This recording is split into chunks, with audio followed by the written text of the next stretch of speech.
Olá, boa tarde.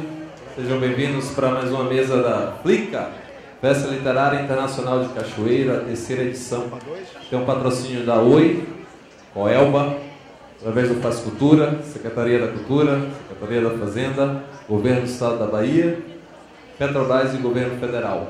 O apoio da FIEB-SESI, Prefeitura Municipal de Cachoeira, Estaleiro Enseadas do Paraguaçu, Secretaria da Educação, Bahia Tussa, Secretaria do Turismo, Governo da Bahia e Oi Futuro. Apoio institucional da CBN e do Jornal Correio. Uma realização da CALI, Cachoeira Literária, e da Incontent Rede Bahia. Bem, essa é a sexta mesa da FLICA, nessa sexta internacional. Boa tarde para todos vocês que estão aqui no claustro de Cachoeira.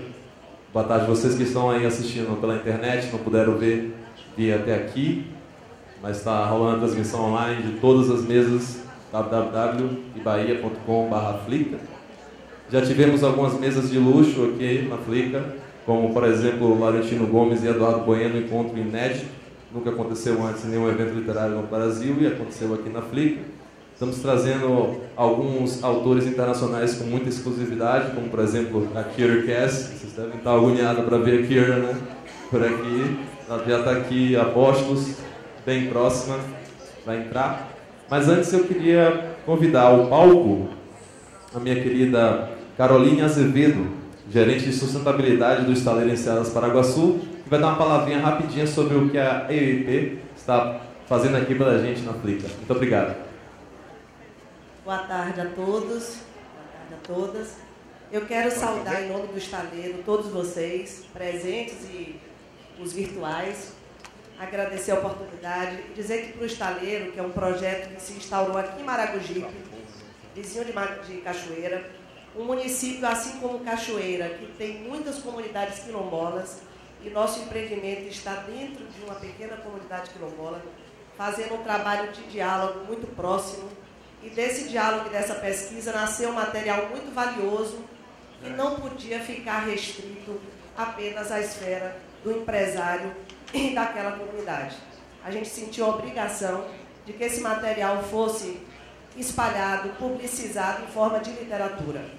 A parceria do Estaleiro foi feita com a empresa Brasil com Artes, dirigida por um pesquisador da terra renomado, que se chama professor Wilson Caetano de Souza Júnior, está aqui presente rodando pelas ruas de Cachoeira, e nós não poderíamos deixar isso apenas para a nossa esfera. Então, dessa pesquisa nasceram 10 títulos, todos 10 estão sendo divulgados e distribuídos gratuitamente aqui na FLICA. Nós temos o prazer e a empolgação de participar da primeira Fliquinha dos pequenos, com contações de história pela manhã e pela tarde aqui na Casa da Paróquia. Hoje já aconteceu, realmente é uma empolgação você ver 250 crianças vibrando com histórias que são dos quilombos da Bahia, né, que elas nunca antes tiveram esse contato, e as autoras dos quilombos sentadas ali ao lado, vendo a sua história, que faz parte daquela ancestralidade, se materializar em forma de obra literária. Então eu queria incentivar os empresários que estejam aqui presentes, vamos mudar a nossa forma de olhar, não olhar um evento desse como apenas um evento, mas olhar como um movimento que vai crescendo ao longo do tempo e tomando corpo. E que nós, empresários, não podemos nos omitir da força de um movimento desse.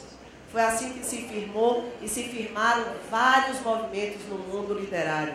E a gente está acreditando, enquanto empresa, que a gente pode fazer uma diferença contribuindo num movimento literário como esse. Então eu quero desejar a todos um excelente evento. Não deixe de visitar o estande do Estaleiro, de pegar os seus títulos. São 10 títulos, 4 para os pequenos e 6 títulos dedicados aos adultos. E conhecer um pouquinho do trabalho que o professor Wilson Caetano desenvolveu com as comunidades quilombolas de Maragogipe. Então, muito obrigado, boa tarde a todos. Muito obrigado, essa parceria é longeva. Tá muito bacana essa contação de histórias, que tem um momento de que as crianças contam a história também, e eles estão fazendo um livrinho ao vivo, né, do que as crianças acabaram de contar. Eles imprimem e distribuem a historinha que as próprias crianças de Cachoeira, depois desse momento de contação de histórias, criaram. Isso é muito legal, muito bacana. Fliquinha bombando, desde quinta com Saulo lá, que nossa, foi um negócio incrível, gente pra caramba, e oficinas, e a programação está muito excelente, vale a pena, mas agora é o momento da juventude, né? Curtir essa escritora bombadíssima, pode estourar os decibéis aí dos gritos, sem problema nenhum, ela está acostumada, tá? Mas eu quero ser mais delongas, chamar ao palco aqui o mediador da mesa, meu querido editor Rosel Soares, por favor.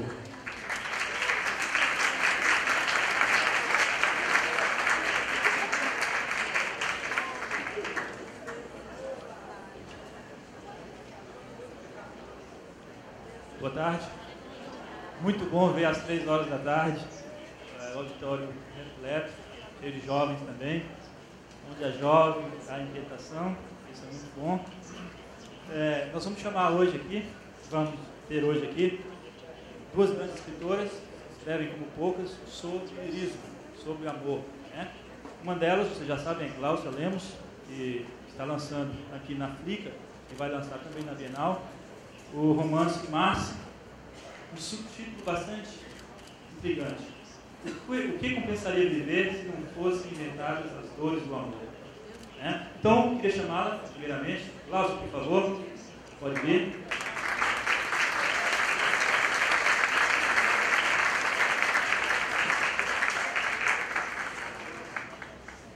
Cláudia.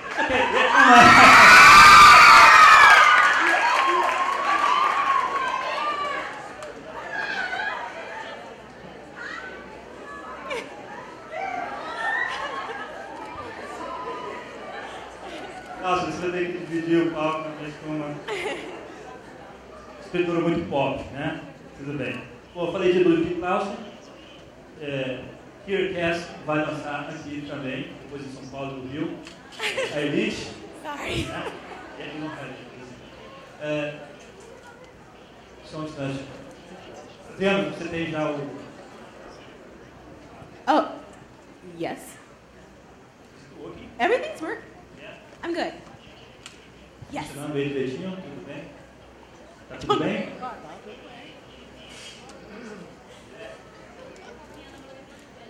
Bom, deixa eu começar a fazer uma pergunta. Kier, é a primeira vez que você vem ao Brasil. O que você está achando disso tudo?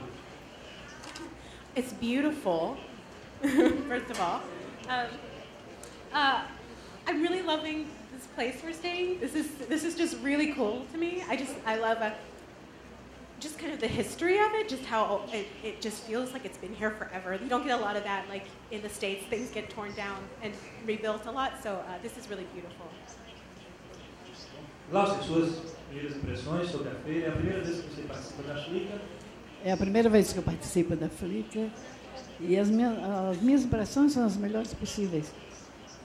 E ver Cachoeira pela primeira vez é dar um passeio na história. É me lembrar do princípio das nossas lutas, das lutas da independência do Brasil, que realmente aconteceram finalmente, foi na Bahia. O 7 de setembro foi um grito, foi um apelo, mas a verdadeira independência do Brasil aconteceu aqui na Bahia, nas lutas entre portugueses e brasileiros. E Cachoeira foi um lugar que deixou uma marca muito grande na história, uma marca positiva. É uma cidade da qual não só a Bahia, o Brasil e todos os brasileiros devem se orgulhar do quanto Cachoeira ficou na história da independência do Brasil. Eu estou muito feliz por estar aqui e, por outro lado, felicíssima de ver que a estrangeira que nos visita está tendo uma receptividade tão grande. Que bom como o Brasil gosta do estrangeiro. Sim, é verdade. Só explicando as regras, a partir do 15º minuto, vocês já podem preparar e enviar as perguntas para as nossas convidadas, tá bem? Como vocês sabem, temos aqui o tema da mesa, que é lirismo, sonhos e imaginários. Por conta disso, eu gostaria de contar uma breve breve história que tem tudo a ver com o tema.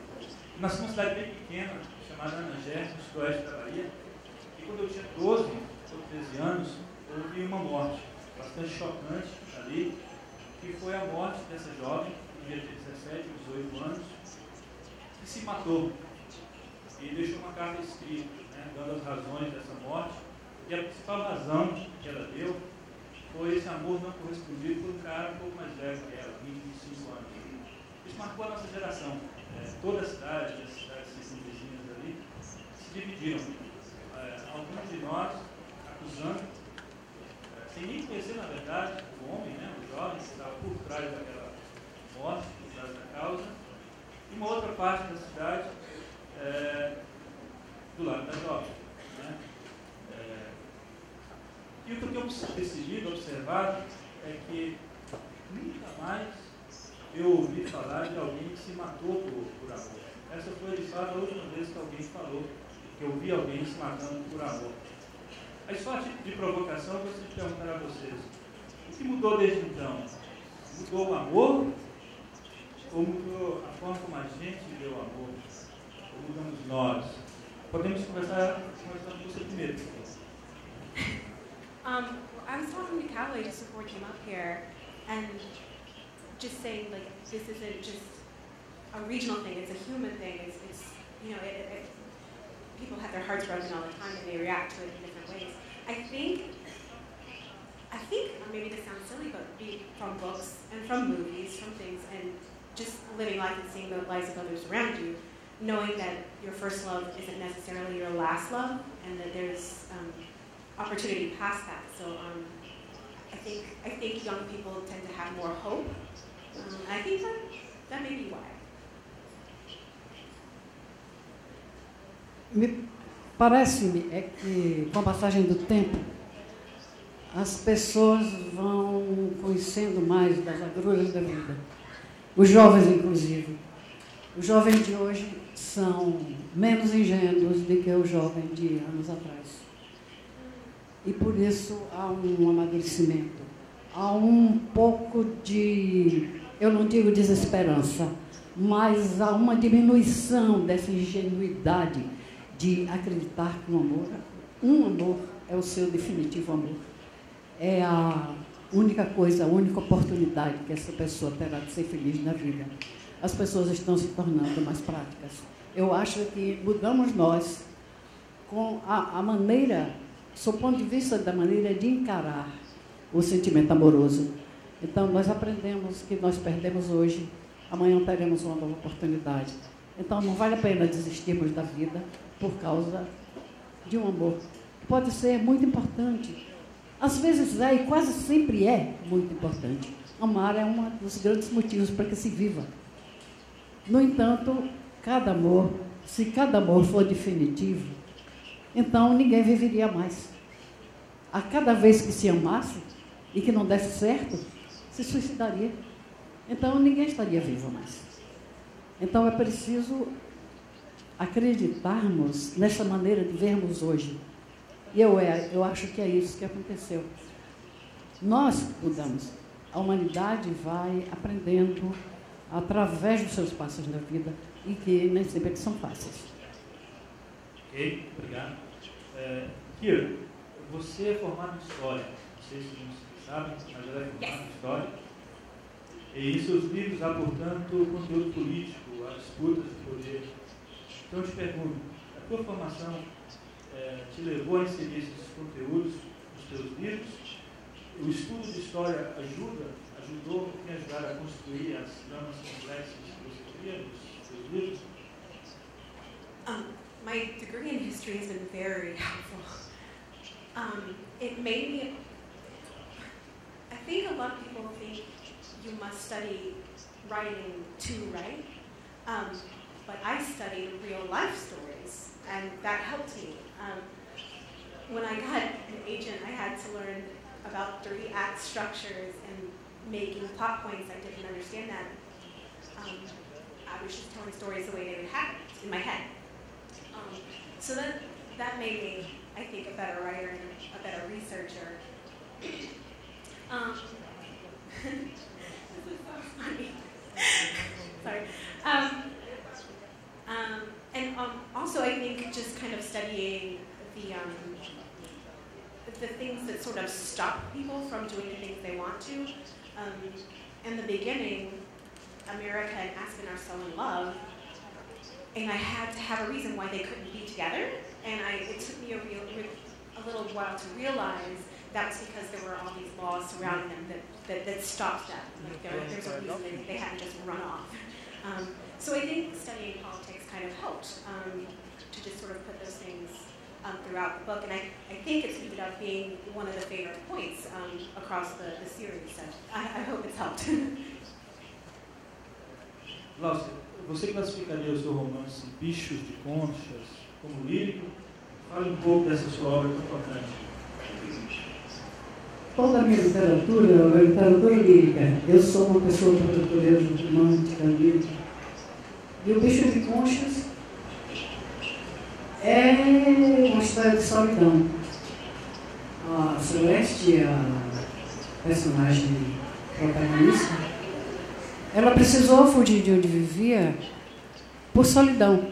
Ela vivia no farol com o marido, que era o faroleiro, e era uma ilha, e ele se dedicava todo o tempo a fazer o seu artesanato. Ela tinha as gaivotas, ela tinha o mar, ela tinha a praia, e tinha o seu enorme desejo de viver. Então, há um lirismo e há uma fé no desconhecido, quando ela deixa a ilha, ela foge num barco sem certeza do que iria encontrar. Mas é que ela acreditava que o que quer que fosse que ela encontrasse seria melhor do que aquela solidão em que ela vivia. É por aí que vai o lirismo desse livro. Ok. Kira, agora para você. Você pareceu um pouco chocada quando, ainda há pouco, eu te disse que há aqui no Brasil, mas também que há nos Estados Unidos também, alguns críticos que são francamente misóginos, né? Que torcem o nariz para a ficção feminina. Chegam a ponto de dizer, entre outras coisas, que mulheres só sabem escrever para mulheres.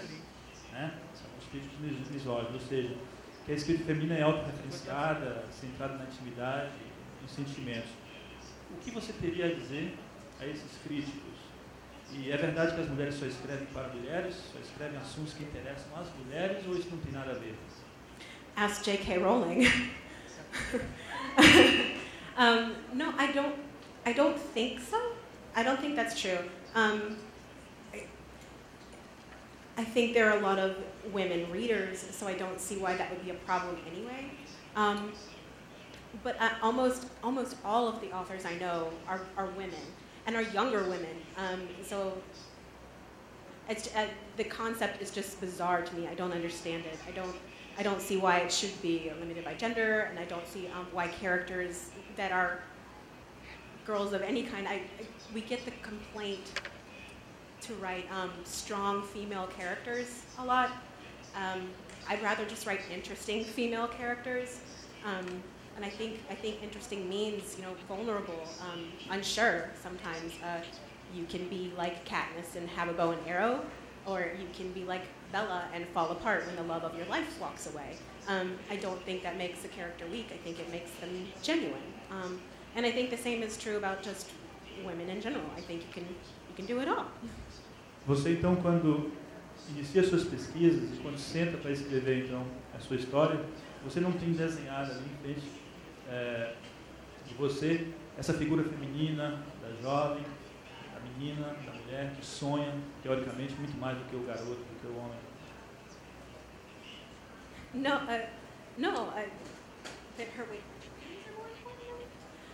I think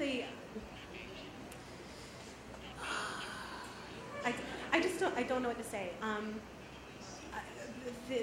When the characters come to mind, it's very just genuine.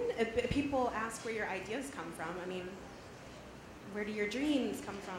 Where do those random thoughts you have during the day come from?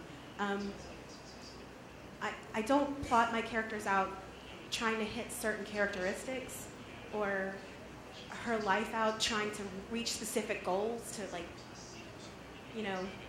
lead some campaign. they just are who they are, and I feel like my job is to be honest to them. People have asked, like, why did America do this? It's so dumb. I was like, take it up with her. Like, that was her idea. Like, my only job is to get it on the paper. And that's all I really think about when I go to write. Ok. E você, Glaucia, quando você sentou para escrever Mercy, o Bicho de Conchas, você tinha delineado esse público? Você estou escrevendo para aquele público? Porque hoje, inclusive, uma crítica que se faz, né? O escritor escreve muito, pensando no seu mercado. Nós escutamos alguns agentes literários da Alemanha dizendo que não adianta vocês, brasileiros, escreverem livros fininhos. Para um livro entrar no mercado alemão, ele é preciso que ele seja grosso, que fique em pé na estante, tudo. Por mais absurdo que possa parecer, é o que se diz. Então você, quando senta para escrever a sua trama, os seus personagens criados, você tem isso? Não, de forma alguma. Meus personagens, eles simplesmente aparecem e dizem assim, conte a minha história. E é isso que eu tenho que fazer. Eu tenho que contar a história que eles apresentam. Isso que... Eu me esqueci o seu nome, desculpe. A nossa... Kira estava dizendo, eu estava aqui concordando com ela. A história aparece e os personagens se apresentam. Os meus, inclusive, eles já trazem nome. Meus personagens, muitos deles têm nomes que eu não botaria em um filho meu por não ter simpatia pelo nome. Mas ele aparece e diz assim, eu me chamo Marcelina. Não estou dizendo que o nome Marcelina não é bonito, esse eu botaria. Mas eu digo assim, ela aparece e diz assim, eu me chamo Marcelina, e em casa me chamo Marci. E aí, eu vou contar a história de Marci. Os preconceitos que ela sofreu na família, os motivos por que ela teve que deixar a família, se recolher e morar numa ilha, fazer a arte dela e viver de uma maneira simplória, com o que estava ganhando do seu artesanato, o que era muito diferente da vida que ela teve sempre morando no solar, de uma família riquíssima, tradicional, que era de uma fidalguia decadente, mas que ela estava acostumada a isso. Então, eu tenho que contar a história de Marcelina, porque ela chegou e disse, eu quero que seja assim. Eu não faço um esboço da história, eu não sei o que vai acontecer. A ideia aparece e eu vou escrevendo. E eu costumo dizer que eu assisto aquilo que está acontecendo na minha história. Tenho a impressão que foi isso que Kira disse ali.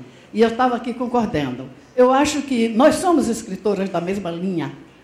Nós deixamos que a história aconteça. E não adianta me perguntarem por que é que Marcelina fez assim, não fez daquele jeito. Eu não sei, vamos perguntar a Marcelina. Então, eu tenho um livro, o meu livro, A Metade da Maçã, A Metade da Maçã, em que o menino apareceu morto num lago. E me perguntou, quem foi mesmo que matou Maurício? Porque ela, a Marcela, ela ficou arrasada, naturalmente, com a morte do filho. E isso fica aberto no romance. Quem foi mesmo que matou Maurício? Eu não sei. Eu gostaria de saber, porque eu ia denunciar a polícia. Eu queria que prendessem quem matou Maurício, mas eu não sei quem foi. Era preciso que alguém estivesse prestando atenção, espionando para ver quem fez uma perversidade dessa com o menino. Então, as minhas histórias também são escritas assim. Elas aparecem e a história se desenvolve e, às vezes, eu me surpreendo. Que, às vezes, um personagem que entrou para preencher uma necessidade de ter alguém ali, ele ganha um vulto na história e vai decidir algumas questões que são importantes. Então, é por aí que as histórias acontecem e não adianta me perguntar, porque eu não sei. Quem sabe são os personagens. Tudo bem? Por favor. I was going to say, and this is kind of a little hint at the third book. People have said if you don't know where something is going, ask what is the worst or the best thing that could happen for your character, and then do that. And I realized there was a scene that wasn't as bad as it could get, and I had to make a kind of awkward scene to make it as bad as it could get, and it made the story better. but it was really difficult to do, to like tweak that on them. So I don't like doing that. I kind of like wanted it to stay how it was. But yeah, I don't like to change. I like to watch. Eu também não mudo. Eu acho que já aconteceu. E não fui eu quem fiz acontecer. Percebendo que vocês se combinam muito, né? Eu acho que as coisas que a Barry diz aí, eu estou concordando com ela. Eu acho que é uma coisa de uma honestidade com a sua criação. É uma honestidade. A história aparece para ser contada desse modo, então para que vamos mudar? Eu só tenho uma preocupação quando eu termino o livro, quando eu releio, é ver se há uma coerência do personagem. Se o personagem, como acontece às vezes nas novelas, eu não vejo novela, mas já tive um tempo que eu via novela, que o personagem comete erros e tal, e no final aparece que ele é louco, simplesmente para justificar. Não, ele era um mau caráter mesmo. E o autor da novela não quer colocar isso, eu não sei porquê. Talvez o personagem caiu nas graças do público e ele, então, dá um jeitinho de minorar os erros do personagem. Eu faço isso. Eu procuro, depois de ler todo, para ver se há alguma incoerência. Se houver uma incoerência, eu conserto realmente. Eu não quero que os meus personagens apareçam mentirosos. Mentirosos sob o ponto de vista de que hoje ele é bom e amanhã ele é mau, o caráter dele mudou. Não, porque o personagem fica falso. Mas é preciso haver uma honestidade e aceitar o personagem como ele vem. Eu não troco da mesma maneira que não sei explicar. Muito bem. Temos duas perguntas aqui que serão fundidas. Uma que diz o seguinte: eu gostaria de perguntar à mesa sobre o processo de produção, de escrita, principalmente nos eventuais momentos de bloqueio criativo. O que vocês fazem para driblar o bloqueio? E uma outra que diz o seguinte: queridas, seus livros são bastante importantes. Conte um pouco sobre a inspiração para escolher o título dos livros.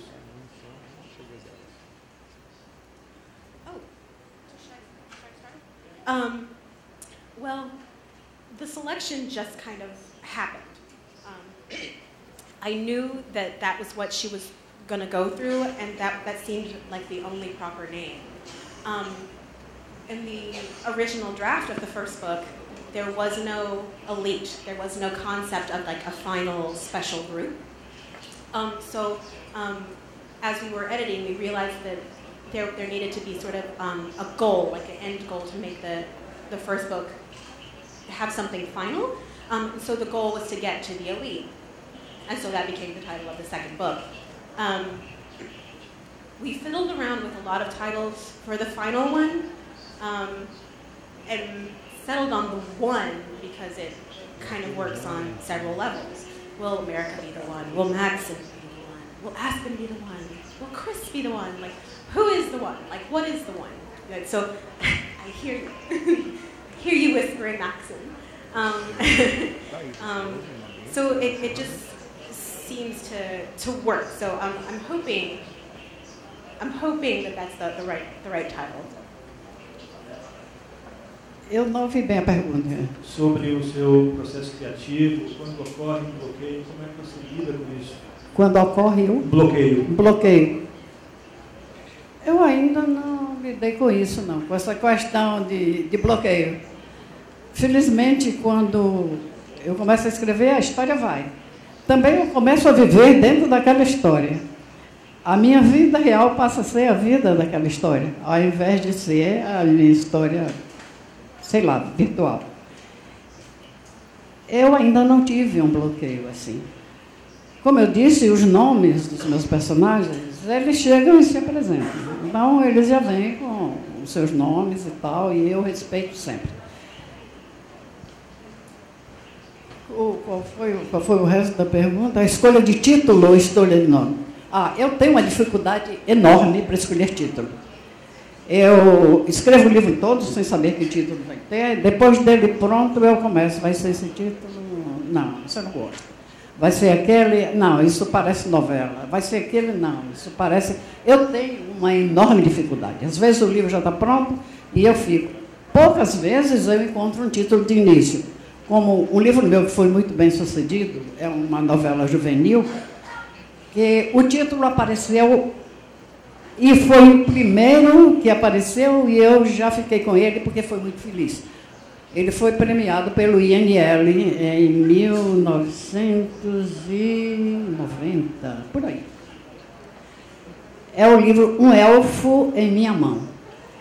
Então, esse título apareceu e era ele, não podia ser outro, porque a história é, naturalmente, muito surreal, como eu tenho muito surrealismo nos meus livros, não os romances para adultos, mas os juvenis. Tem muito surrealismo. Então, é uma mulher que comprou uma planta decorativa e um dia descobriu que morava um elfo na planta. E o elfo queria sair, queria ir embora, porque achava que aquela planta era a casa dele, que ela tinha tomado a planta, que ele tinha tomado a casa dele. E ela disse, não, essa planta eu comprei, é decorativa, está enfeitando a minha casa. E então eles fazem um acerto. Ele vive lá na casa dele, ela vive cá e um não incomoda o outro. Mas acaba que eles se afeiçoaram, ficaram muito amigos. E sempre que conversavam, ela estirava a mão e o elfinho subia na mão dela, ela colocava na mesa e eles conversavam. Bem, acontecem muitas coisas no livro. Mas por causa desse detalhe, dele conversar com o elfo, dela conversar com o elfo na mão, eu achei que o título seria esse, Um Elfo em Minha Mão. Eu acho que é um título feliz para quem conhece a história. E foi a primeira vez, eu acho, e até agora a última, em que um título apareceu e ficou. Geralmente eu tenho muita dificuldade, porque eu acho que um título é um cartão de visita para um livro. Você olha, a história às vezes é muito boa, mas esse livro, esse título, não serve. Então, é por aí. Bom. Kira, o príncipe Máximo era atraente, bondoso, carinhoso e desejava a América mais do que a qualquer outra. Há uma cantora brasileira muito conhecida, chamada Rita Lee, que na música Chuchuzinho pede um namorado limpo, fiel, gentil e tarado. Outra forma de descrever os atributos do príncipe Máximo, né? Essas 4 características, beleza, bondade, gentileza e desejo intencionado, são as características que todas ou quase todas as mulheres procuram no homem. Isso é universal?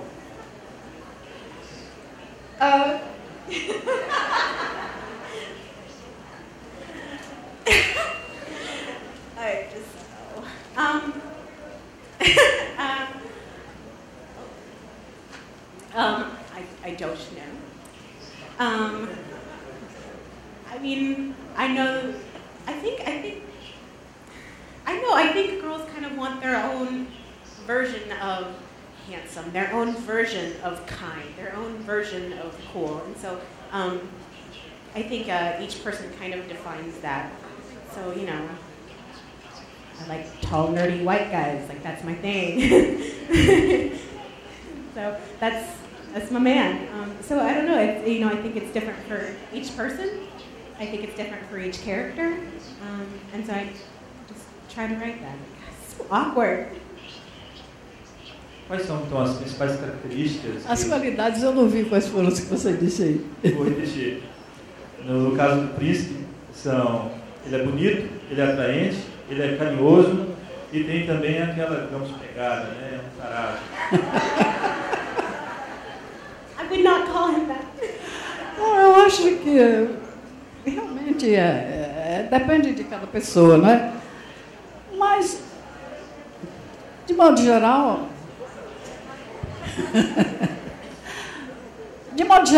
tem que ser um bom caráter. Ele não precisa ser bonito, ele precisa ter um charme. Ele não precisa ser bonito, ele precisa ser encantador. E ser encantador não é a mesma coisa que ser bonito. Às vezes um homem ou uma mulher, uma pessoa pode ser muito bonita e não ter um certo encanto. Ser aquela pessoa que não encanta os outros. Já outras pessoas que são menos bonitas, mas tem uma simpatia, tem alguma coisa que atrai, que a gente olha assim e diz, por que fulana atrai tantos outros? Por que fulana tem tanto homem correndo atrás dela? Por que fulano, toda mulher louca por ele? Ele não é nem bonito, mas é esse encanto. É esse encanto que a pessoa tem e que não depende da pessoa, não. Isso é muito natural. Não adianta se enfeitar, tá com caras e bocas, tal, não adianta. É esse encanto que faz com que a mulher goste de um homem ou que o homem goste de uma mulher também. Muito bem. Tem uma pergunta da plateia. Já houve, para ambas, já houve alguma história que vocês estruturaram na imaginação, já com bastante detalhes e depois posto por escrito? Ou vocês iniciam apenas a ideia central para as duas? Você quer começar? Se já houve alguma história aqui? E que você, primeiramente, estruturou na imaginação, já com bastante detalhes, e só depois pôs por escrito, ou vocês iniciam apenas a ideia central? Começa que eu não estruturo nenhuma história. Como eu disse, a história chega e diz assim, me conte que eu quero ser contada. Vem de uma ideia, ou uma conversa em que aparece uma frase que diz, poxa, isso dá uma história. E então eu escrevo a frase e ali desenvolve. Ou uma pessoa que eu olho e parece que aquela pessoa tem uma coisa de um personagem. Então a pessoa vira um personagem para mim e se desenrola uma história em torno daquele personagem. Eu nunca estruturei uma história desde o princípio, eu nunca estruturei de jeito nenhum. Ela vem, e como ela vem, eu respeito. For the selection, it was just this girl in my head who I knew was going to get the attention of a prince. I was in love with, like, the boy next door. That was really it. And it took a long time for it to happen because I didn't know where to put it. And then it just kind of slowly started building. With my new project, I have like 3 pages of detailed notes that I look at every day that I'm trying to build this story off of. And it's actually very difficult because I'm still in the selection world. I'm not ready to get out of it yet. So even with all of these details, I'm still kind of stalling. So, I mean, I think you could go with a Flickr and make 3 books, or you can have tons and tons of notes and write nothing. Deixa eu continuar contigo aqui. 2 perguntas, vou tentar fundir uma. Após o livro fazer sucesso, o escritor sofre muita pressão da indústria cinematográfica. Se a trilogia virasse filme, você participaria da produção do roteiro? E tem mais uma aqui, diz o seguinte: as cores das capas do livro têm a ver com os Estados Unidos e com a América? Ou foi só uma coincidência? Uma vermelha, uma azul? Okay. Film. If you follow me on Twitter or Tumblr or around it all, you know there was a possibility of a TV show. There was a script for the first one, didn't pan out, so they rewrote it, recast, reshot, and I hated it. Oh, so bad. If it's online, if you like the characters, don't go look for it. You will hate it too. It's very saucy, but not what I wrote. But that didn't pan out either, and now the rights are mine again. No one's come asking about a movie or another TV show. If they did, there would be several specific things that I would have to get in writing to even think about it. Just after going through that, it just feels like a disservice to my characters and a disservice to my readers to let something totally untrue to the books get out there. So I'm very protective of those rights now. As far as the covers go, again, this dress was originally like purpley brown, still beautiful, but I love that they made it this beautiful blue. And then this, I was fuchsia, and was made this orangish, reddish color. Yeah, when her name was America, I went and said, I think the colors should be red, white, and blue. It'll be so fun. And like, my agent laughed at me. I drew pictures, they were terrible. So I think that they kind of turned into a much better vision of like the red, white, and blue I imagined is great. I think it's kind of funny. I honestly don't know if that was intentional because they kind of shot that idea down in the beginning. But I'm really happy it turned out that way. If you haven't seen the third cover in her beautiful white gown, which I feel is not necessarily what you're thinking, BTW, or by the way, I won't translate. They're just so beautiful. Like I couldn't have asked for better covers. So I love them. Ok. Glaucia, pergunta bem direta. Você amou muito? Qual o espaço do amor na sua vida? Do amor intencionado por alguém? Quem não ama vive pela metade ou até menos que a metade? Se eu amei muito. Claro que eu amei muito, eu amo muito. E se eu tivesse que viver sem amor, eu não viveria. Eu acho que a maioria das pessoas precisa disso. Precisa de amar, de ser amada. E quando não existe amor na vida de alguém, a vida perde sentido completamente. Tal. Bom, como é o restante da pergunta quem não ama vive pela metade ou menos que a metade? Não, quem não ama não vive.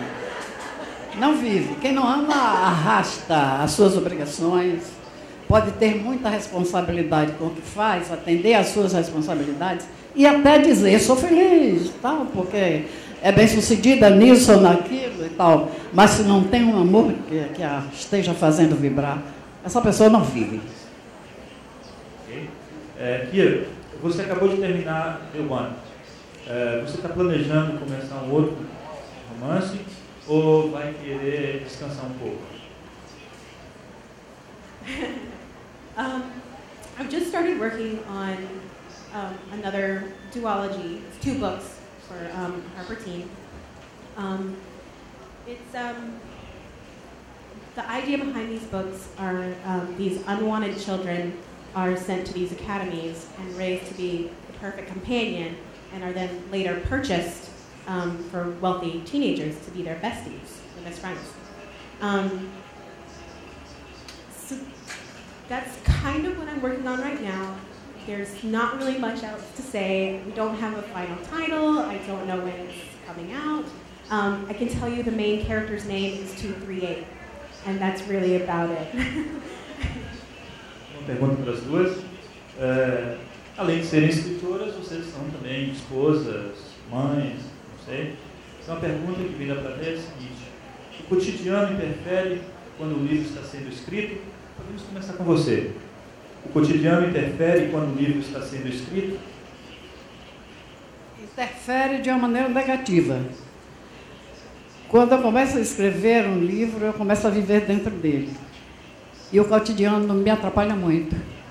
Porque eu estou num pensamento e uma pergunta, chega a menina, mas você precisa comprar água sanitária. E chega a menina, o telefone, dona Glaucia, o que é que eu digo? E eu digo sempre assim, se for um telefonema da família, me chame. Se for um telefonema da editora, me chame. Se for um telefonema que não sabe de quem é, eu não estou em casa. Porque eu preciso trabalhar. O meu trabalho é escrever.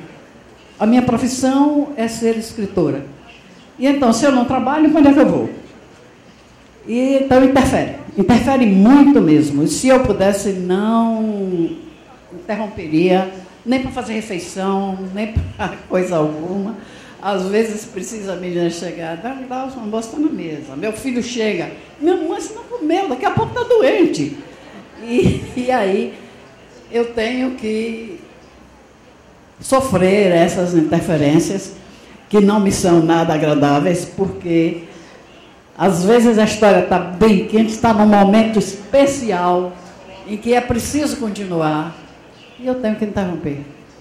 Há uma interferência muito forte, realmente. It's very difficult. We have a 4-year-old son and a 15-month-old daughter, so life is crazy right now. I feel like I made kind of a crazy decision of deciding to have a family and get a career at the exact same time. And it's definitely hectic, but what a beautiful hectic. I mean, yeah, my kids are nuts, but I love them. And the world that sort of surrounds writing, because it's not just writing, it's also making videos and getting on Twitter and checking tons of emails. It's crazy, but it's great. I mean, again, a beautiful hectic. I think it's the best way to describe it. Só lembrando que vai haver sorteio de livros da Glaucia e de Chiara, e que ao final do evento eles vão autografar seus livros, como tem ocorrido normalmente. Kira, eu vou ler aqui um trecho bem curto dos seus livros, a seleção, em seguida fazer uma pergunta. O texto diz: eu me perguntava se meu pai veria a seleção como um meio de fazer com que tudo voltasse ao normal, se é que o dinheiro poderia melhorar as coisas. A pergunta é: o dinheiro pode melhorar as coisas? Ajuda a ser feliz? I heard there was a study that if you make over a certain amount of money a year, money can actually buy happiness.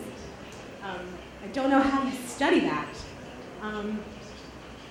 but I don't know. I think about to like our first years of marriage, where we had, no TV and one really ugly couch, and like it was very sparse. But there was no unhappiness there, and then now we have a slightly bigger house to have room for the little kiddos, and we both have our own phones now. We didn't have our own phones then, but it's and it's still happy. I think that you can make the choice to be happy, regardless of your circumstance. I'm not saying that that's easy, but I think that it's possible. Glaucia, eu gostaria de ouvir a sua opinião também com relação a isso. Ou seja, quando se ama, quando tudo que se tem para oferecer é o amor, qual a importância do dinheiro? Olha, a gente precisa de segurança, não resta dúvida. Mas o dinheiro sem amor, eu acho que é uma questão da pessoa se vender nesse caso. Bom, eu gosto de fulano, vou ficar com ele. Eu não gosto tanto de fulano, mas fulano pode me dar um carro do ano, todo ano. Fulano pode me dar uma viagem pelo mundo inteiro. Fulano pode me dar joias, isso e aquilo. E eu não gosto tanto de fulano. Não, muito obrigada. Eu prefiro eu gostar tanto de fulano. Agora, naturalmente que não é aquilo. Teu amor é uma palhoça. Também não é? Que tenha o suficiente para que você não vá viver de privações, porque quando chega a hora do estômago falar, você tem que responder. Agora, é uma questão de equilíbrio. É uma questão de equilíbrio. Agora, eu dou muito valor a amar e ser amado. Isso tem uma importância capital. A gente pode viver, eu digo sempre, eu não preciso de luxo, eu preciso de conforto. Conforto com muito amor. Um amor luxuoso. Em termos amorosos. Isso aí eu preciso. Eu acho que todo mundo está concordando. Muito bem. Outra pergunta da plateia para as duas. Vocês foram embaladas por histórias do Fantástico Maravilhoso? Se fomos embaladas por histórias do Fantástico Maravilhoso. Qual a história que marcou a infância de cada uma de vocês? Podemos começar por você.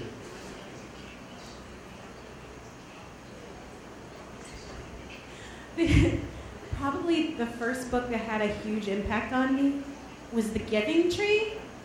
Have you read The Giving Tree, anyone? No? It's about a boy in a tree, and he goes to the tree and like swings from the branches and gets apples and all this stuff, and eventually like grows up. For 2 weeks after I read this book, I spent my entire playtime at school hugging a tree, talking to this tree, and just like it was my best friend. And I was there every day. It's like, go away, I got the tree. So, and it's really funny because it's completely, it sounds crazy now, but when I was 6, it seemed completely normal. So that was probably the first story that I really loved. And if you managed to get a copy of the book that I self-published, The Siren, which is kind of hard to get a hold of, I actually reference it in that book because I've always loved it. Muito bem. Eu tenho 3 perguntas aqui da plateia. Uma delas é de Beatriz Mota. Quem é Beatriz Mota? Hi, sweetie. Hi. Está pedindo para você dar um beijo para ela.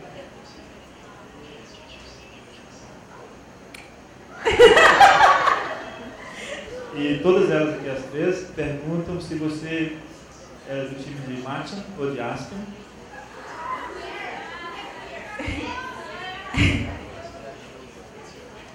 Both. I know you love Matson. I love Aspen. I love Matson. Should I tell you a story? We talked about this. People have asked if I base characters off of anyone I know. Here, I'll turn. So you guys have been getting my back the whole time. Hi.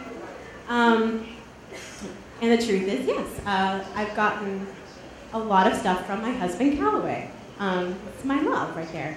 So Maxon and Aspen are both bits and pieces of him, of the example of love that I have in my life. So if you like how passionate and devoted Aspen is, that's Calloway.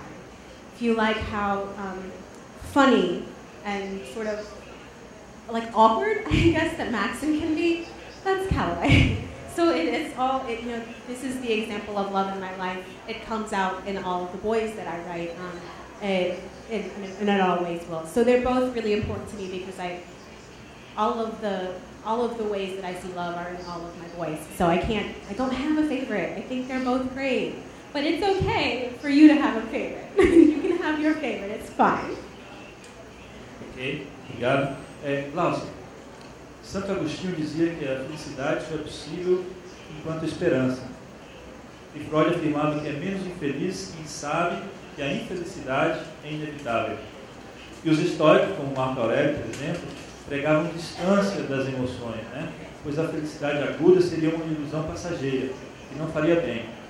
Tudo isso para te perguntar, por que os homens tendem a duvidar da felicidade, enquanto as mulheres parecem acreditar nela? Eu acho que essa é uma das diferenças entre homem e mulher, não sei, uma questão de hormônio, não sei. É que os homens são mais pragmáticos. Os homens são mais práticos, de modo geral. Há homens que são muito românticos, como há mulheres que são muito práticas. Mas, de modo geral, as mulheres sonham mais. As mulheres acreditam mais, elas guardam um pouco de inocência sob esse ponto de vista. Uma inocência que eu me refiro assim, em crer em sonhos. É uma questão de natureza das mulheres. E eu acho que é uma coisa que a natureza colocou mesmo, porque as mulheres precisam ser mais românticas, porque é das mulheres que dependem as próximas gerações. Se as mulheres forem tão práticas que apareceu um romance e bom, esse não serve, outro não serve, tal. As mulheres não vão procriar. E então, coitada da humanidade, a humanidade vai acabar.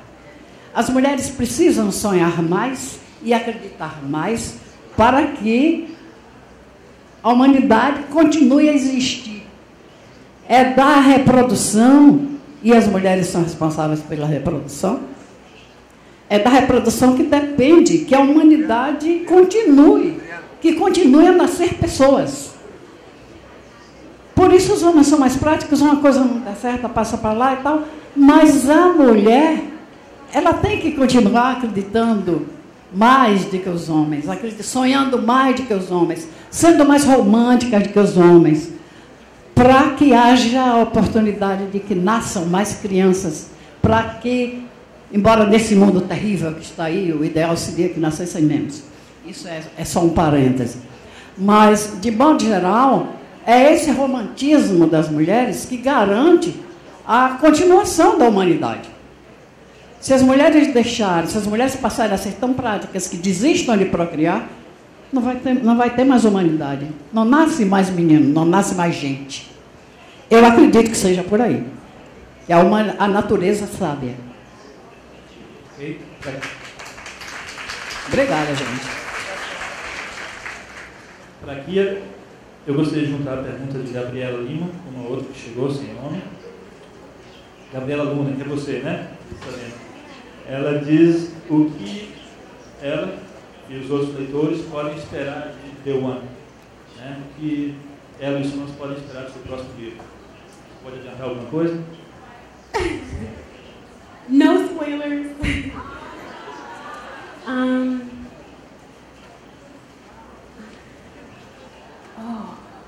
Because I want to tell you everything. I do. I will say it's very fun. I don't leave any sort of loose ends open. Everybody needs to make a choice. And you get those. You get the choices. You get everything. You will see more of the rebels. Everybody wants to know that. There will be more kissing. And what? A marriage? I mean, you can hope. I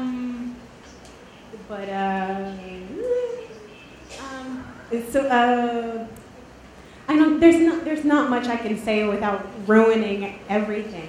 But again, if you follow me on Twitter and things like that, more quotes and lines will be coming up, especially around like January.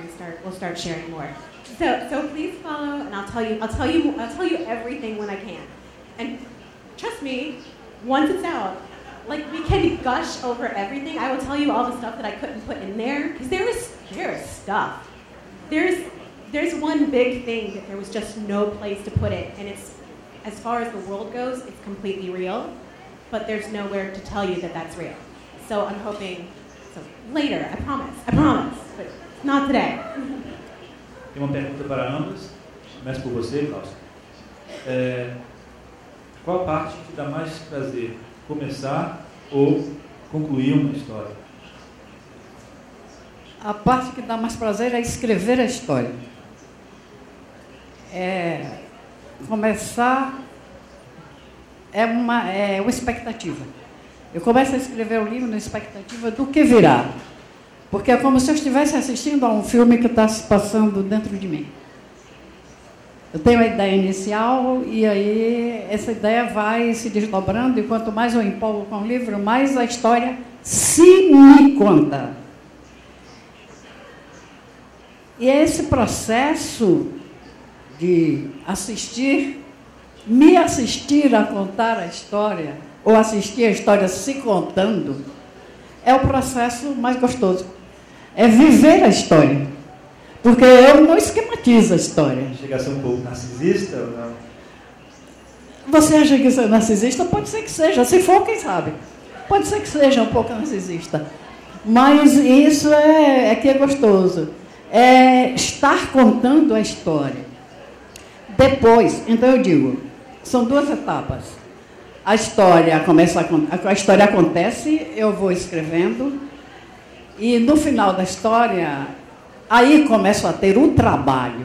Eu não considero, me desculpem os escritores que acreditam que escrever é transpirar, não sei o que. No meu caso, não. No meu caso, escrever é me divertir. Eu adoro quando estou escrevendo, eu estou passando pelo melhor estado da minha vida quando eu estou criando uma história. Agora, o trabalho começa quando eu termino a história. Porque aí eu vou começar a ler, aí eu vou ler o que eu escrevi e vou começar a corrigir, a fazer a parte, a fazer uma palavra repetida, uma frase que não está boa, substituir por outra. Às vezes, ler em voz alta um parágrafo inteiro para ver se tem ritmo ou se não está soando bem. um trecho enorme, não, esse trecho não está bom, e aí eu vou, leio de novo, modifico, troco palavras, troco por sinônimos, só não troco o sentido da história, o sentido continua o mesmo. Mas então eu tenho todo esse trabalho. O trabalho começa aí, mas é um trabalho gostoso, porque quanto mais eu trabalho o livro, eu acredito que melhor ele fica. Porque eu sou perfeccionista e aí vai o narcisismo. Eu quero dar de mim o melhor possível. Eu acho que os meus livros merecem... Os meus livros são a minha... Depois da minha família, os meus livros são a minha razão de viver. Então, eu preciso que eles estejam de acordo com o melhor que eu possa dar. Por isso, eu tenho que trabalhar muito neles e esse trabalho me é muito agradável. E quando eu termino, que mando para o editor e o que o editor contrata, eu fico naquela expectativa como se fosse o primeiro. Eu tenho 36 livros escritos. E cada vez que é um novo, é como se fosse um novo parto. É como se fosse como se fosse a primeira vez que eu estivesse publicando um livro. Eu lancei agora o meu 36º livro, que é também o meu 5º romance. No dia... Esqueci a data. 17 de setembro. Foi sexta-feira... Não, 13. Foi sexta-feira 13 de setembro, que a editora me perguntou, você não tem preconceito com sexta-feira 13? Não, todos os dias são dias de Deus. E então, esse livro me deu a mesma emoção, como se fosse o primeiro livro. Eu estava tão feliz no dia do livro, do dia de lançar o livro, e eu já tinha lançado o 35º ano passado, em outubro do ano passado. Mas cada novo livro é como se fosse um filho que nasce, e é como se fosse o primeiro livro. Então, a alegria é essa, é ver os leitores gostando e me telefonando. Quando são livros juvenis, os meninos de escola me fazendo cartinhas, e eu ver que já tenho... Engraçado, agora eu caí em uma. 3 meninos que leram meu livro, todos os 3 estudaram direito. Não sei porquê. Coincidiu que são advogados todos os 3. E me convidar para a sua formatura de universidade, menino que leu meus livros na escola, mas não é livro didático. Livro do programa de literatura. Livros que leram, meninos que leram o Marujo Verde, a minha coleção do Marujo Verde, que está em 26ª edição. Esses meninos estarem se formando agora e me convidarem para ir para a formatura. Eu me emociono como se eu fosse mãe desses meninos. Isso é maravilhoso, receber carta de meninos. Eu não gostava de ler, mas depois que eu li tal título seu, eu passei a achar que ler é bom. Isso é que realiza um autor. Então, essas são as etapas. Etapa de trabalho e etapa de alegria. E você tem preferência? Oh, yes. I think I must like beginnings very much because I have several of them sitting around. I'm like, that's all there is. But getting to the end, I mean, if you've ever written a book, sometimes that can be torture, just the work that it takes to get there. And then when you get to the end of something, even if it's easy, and you love it, and then it's done, it's kind of heartbreaking almost. I'm having a difficult time kind of letting go of the selection world. Like we're at the end of the 3rd book. Saudade. Uma saudade do personagem. Yes, yeah, and so like I'm worried like now that I'm at the end of this book, if America won't talk to me anymore, like if she's not going to be in my head anymore. So like that's actually kind of sad for me to think that I might have to let these people go. They've been with me since 2008. They've been in my head, so like that's weird for me. So endings are hard, beginnings are fun. Karina, uma leitora, está ali. Hi. Pergunta como você teve a primeira ideia para começar a escrever a seleção?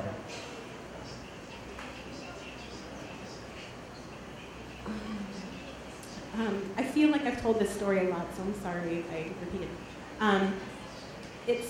It's based off of Esther from the Bible and Cinderella. And if you're not familiar with the story of Esther, there's a king and his queen, and he sends for her and she doesn't come. So all of his buddies say to get rid of her, have a beauty contest, get a new queen. So they take thousands of girls to the palace, and like one wins, and the rest just live in a harem. And I just kind of wondered, because Esther wins, like yay for her, she saves her people, it's amazing, amazing story, look her up. But I just wondered if maybe she liked the boy next door before she left. Like, that's not in the Bible, like we'll never know. Like, I mean, it's just not there. So I wondered about her heart a lot. And Cinderella never asked for a prince. She asked for a night off and a dress, all she wanted. And she gets her man, so we assume that she's happy, but what if she wasn't? Like, being a princess is hard work.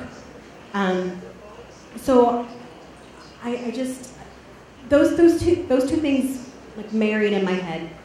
And I knew I wanted to write about this girl who was going to get the attention of a prince, but she wouldn't want it because she was already in love. And she would end up going through this process that would show her more of the world than she was ever prepared to see, and that thing was the selection. So it took a while to kind of figure it all out, because in my head, like, it was a fairy tale. It needed to be in the past, but there was no past that worked. So I had to wait and invent a future that sort of felt like the past. Like, if you read my book and other dystopians, I don't think they quite feel the same. There's not a lot of computers, there's not tons of technology. It feels like everything's stalled. So it took me a while to build that world and to find out what that was. I remember I was riding down the road, and the word Iliad came in my head. I was like, oh, that's where she lives. And then that was it. Like, I went home and I started. So that was in the summer of 2008, and it just kind of worked on it between like other things. I was pregnant at the time, so it took a while. And I think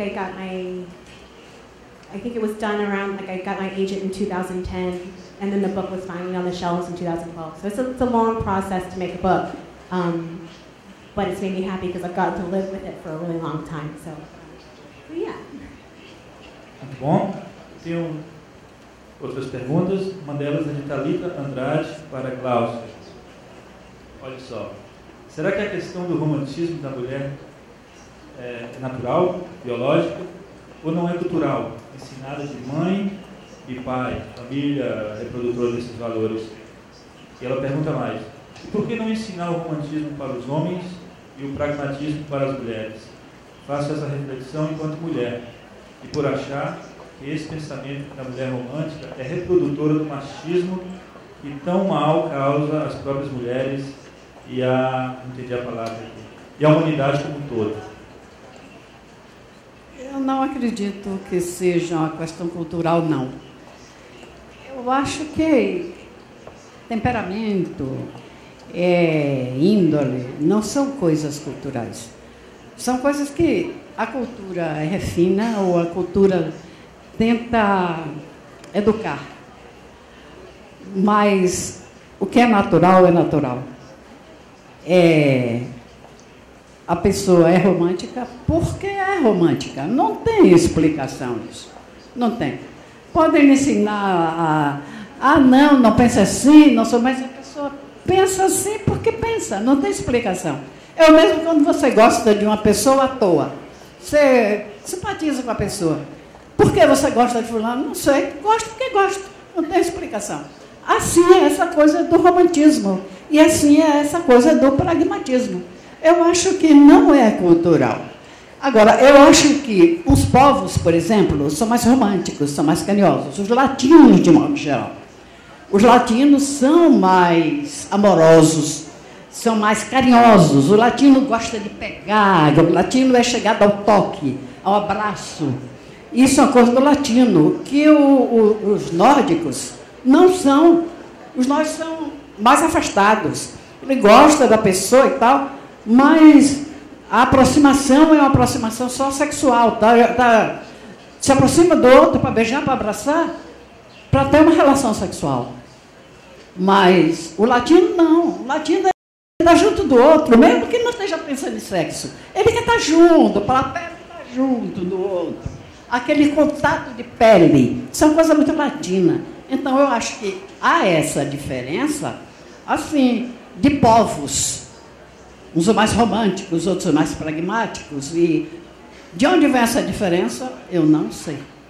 Agora, que seja a cultura que alimente o romantismo, o pragmatismo, sinceramente, eu posso até estar errada, mas eu não acredito. Basta a gente lembrar a moral vitoriana, né, que prevaleceu na Inglaterra no final do século XIX, e que era sinal de fraqueza demonstrar seus sentimentos no público, né? Mães e pais ensinavam. Isso, realmente, mas não é que as pessoas não sentissem. Era que as pessoas mascaravam para que não parecessem fracas. Isso existe, mas não é uma coisa natural na pessoa. Se deixar natural, o latino vive encostadinho no outro mesmo. E o nórdico vive afastado mesmo. Isso é verdade, Pia? Você concorda com o que ela acabou de falar? I'm sorry.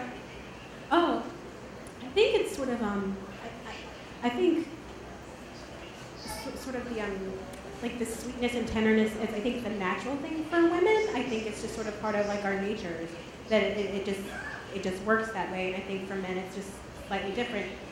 And I think that's important. I think we need the other to affect each other. Like I think I'm definitely smarter. I'm more of a thinker because of my husband, and I think he's softer and sweeter because of me. I think that those things I think that dynamic is important, and I don't think it necessarily makes one gender stronger or weaker. I just think it's natural. Ok. Uma pergunta para você. A personagem América é baseada em quem? É você ou é em quem você queria ser? Vitória França.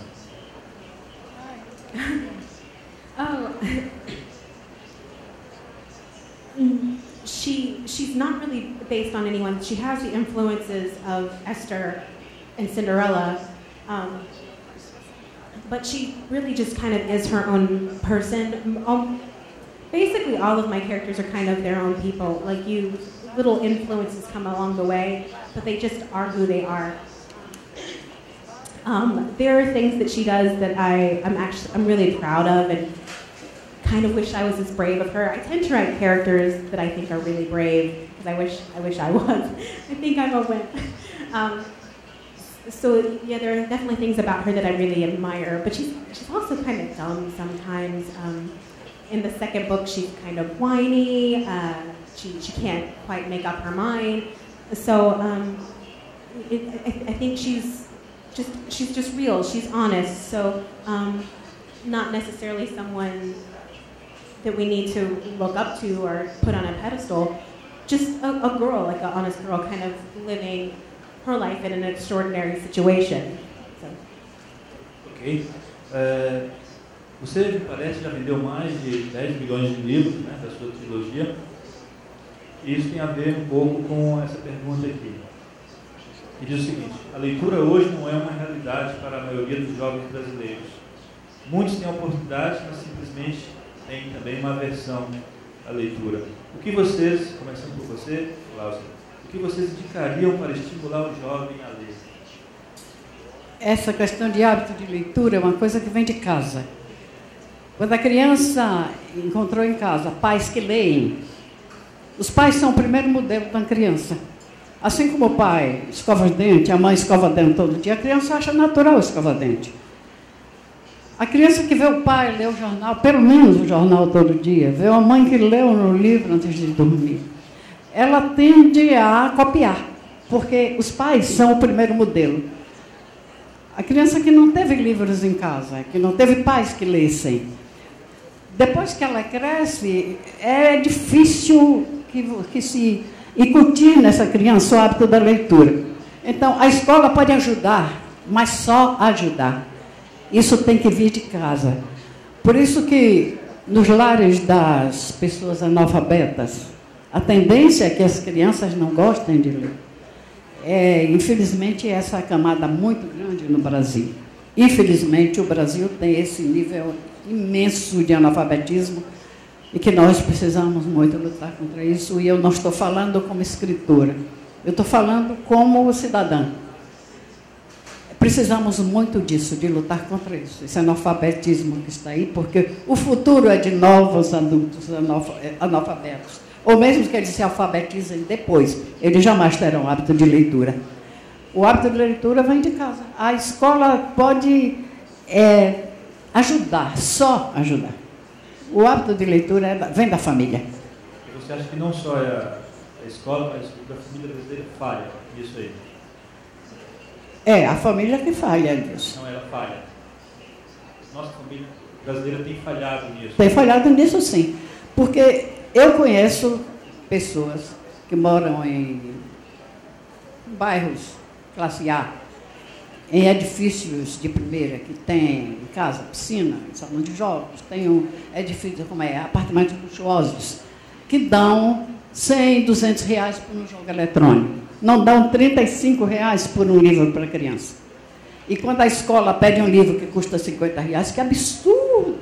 50 reais por um livro. Mas compram um joguinho de 200 e tantos reais. Isso é muito comum. Isso é uma falha. Essa criança não vai gostar de ler. E se ela, quando ela... Muito obrigada. E a criança que não lê, ela não será um adulto que lê. E a leitura abre horizontes. A leitura não só informa, a leitura forma também. A leitura refina o espírito. A leitura ensina a conversar. E então, qual é o futuro de criança que não lê? Pessoas banais, adultos de cabeça vazia. É por aí.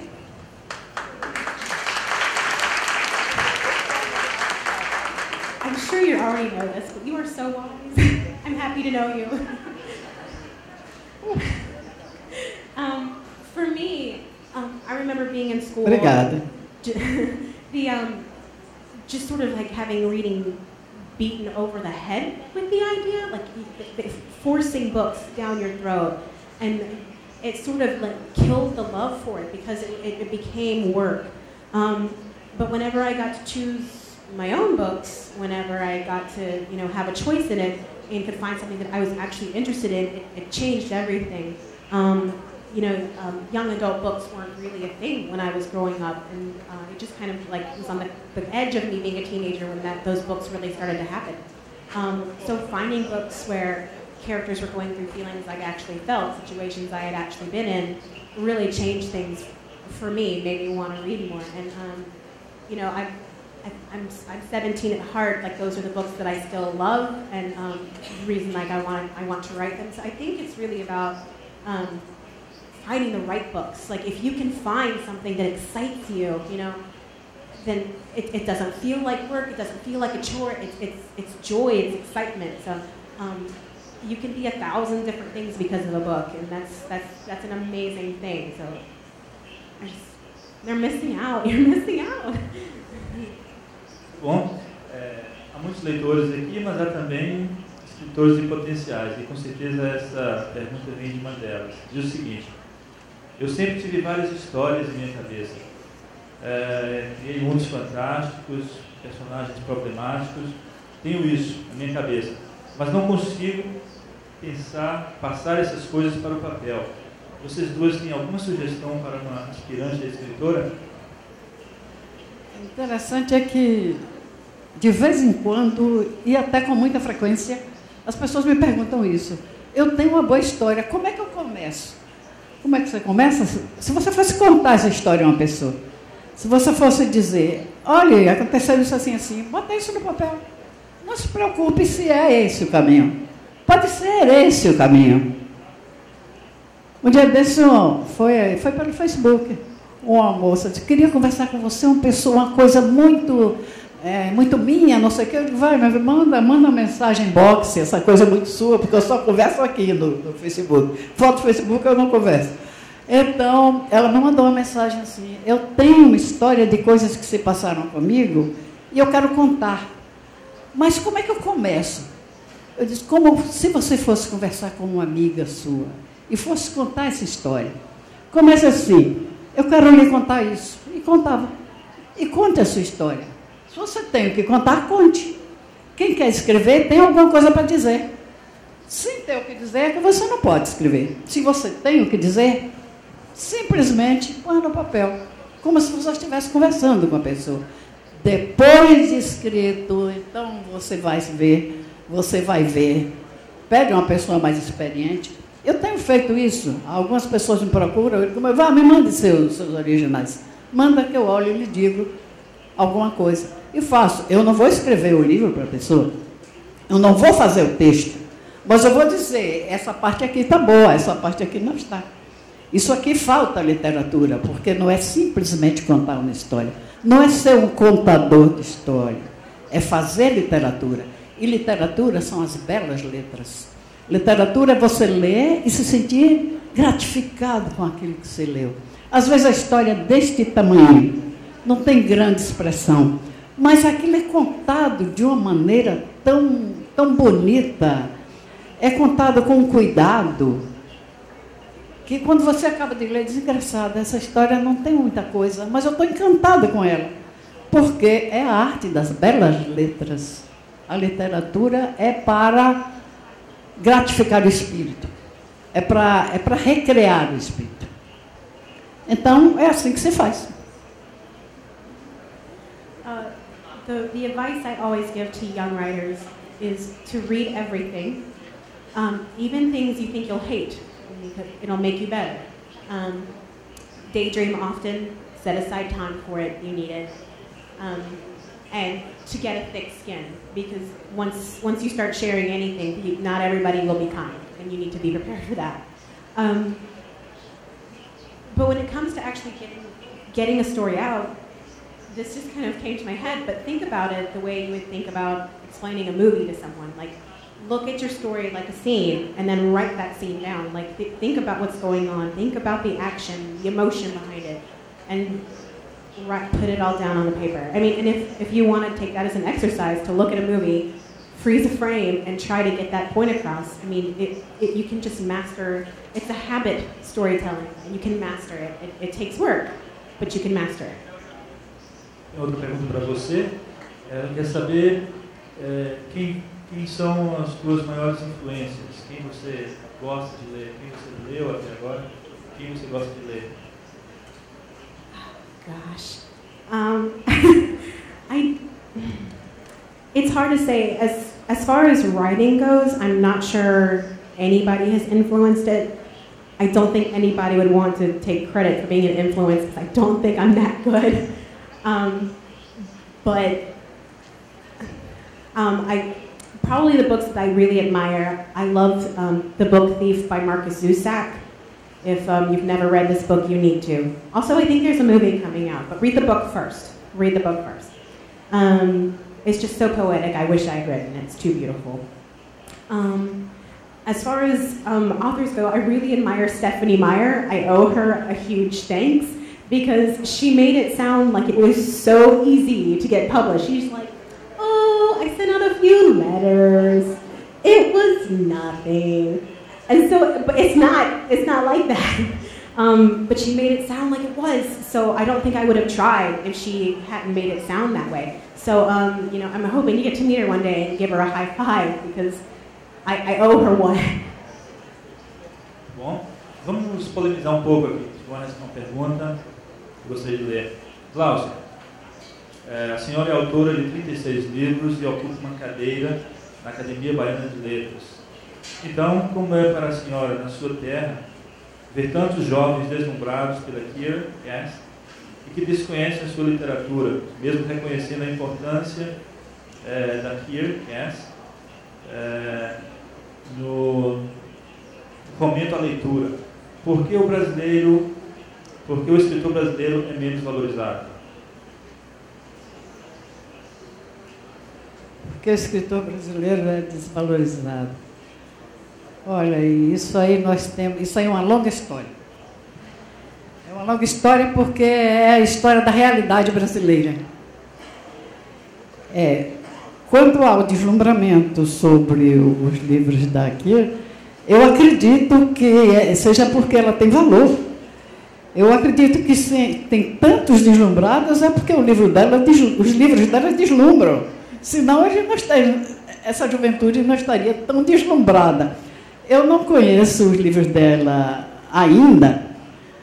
Vou procurar conhecer. Mas eu estou vendo que agrada muito, foi um clube está imenso. Então deve ser por isso, porque ela é realmente uma escritora de valor.